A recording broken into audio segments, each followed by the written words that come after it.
Hi, my name is Danny Gustavus. I am an artisan baker in England for over 22 years baking artisan breads, specializing in sourdoughs, and I want to show you some ways of doing some lovely artisan and sourdough breads. Hi, today I want to show you how to make a sourdough loaf with a starter we have made, and it will take a long time. It will take most of the day because it's a slow rising process, the proper artisan process. And I just will show you in little steps. What I have here is our white flour. But before I start, I make a little mix of a little bit of water, wholemeal flour, and a rye starter, which I have made a little bit earlier. I will take those and just mix them together.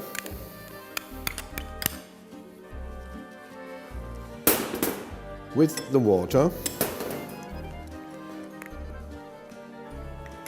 thus creating another sourdough starter in itself.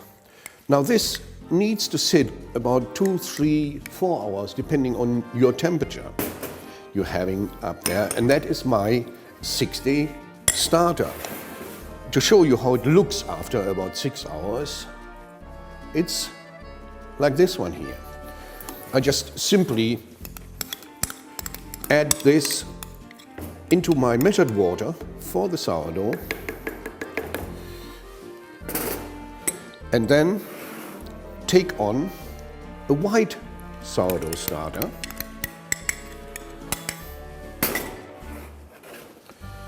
and because I want to have a light rustic feel, I add some wholemeal flour into my flour mixture and some rye, dark rye flour, a little bit coarser. It gives a lovely texture of this. So I have my flour, I have my water with the sourdough mix. It's always good because it can breathe in itself up there. And then if you get it, it's not necessarily, I add a little bit of mold. You can get liquid mold or you get some other mold, which actually makes even the wild yeast give it a little bit of food. Not necessary to do it, but it will help. And the sea salt, and I just mix it in.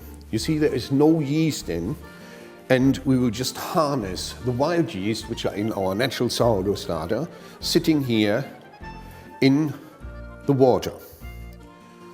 So now it comes. There is my sourdough starter, there is the water,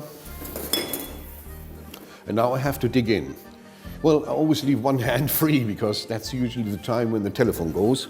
So, or the door is answered, and I just start mixing around. It just is incorporating all the ingredients into each other. I just simply tip it onto my surface here. I just rub the bowl out because I want to take most of it up there and let it sit on the table. If you want now, you can let it rest. You can let it rest for a while so the water is really being absorbed by the flour. But we don't have the luxury right now, so what I am doing is now incorporating this particular dough. Really nice, and it's coming already together. Not too much work. This is still the mixing stage. I start now the kneading process. On how I do it is very rhythmically, just to show it very slow motion. I just pull the corner because I will incorporate the air, press it around, give it a quarter turn, and here. And so after a few minutes of gentle kneading, the dough is much clearer now. It actually is much silkier and softer, and you can actually tell here how lovely and subtle it feels. So that is the moment where it gets the first proof, which will take quite a while. And what I do is I just take one of these bowls and just put it over it, just to prevent it skinning, and leave it sitting there for, several hours until it has really lovely expanded. Now here we can already see that was my bowl with our sourdough bread up here, and see how lovely it has risen, you know, really, really tactile. I gently stretch this loaf, nicely stretchable, and I just fold it over like a book, and then take this one here, that, to get ready.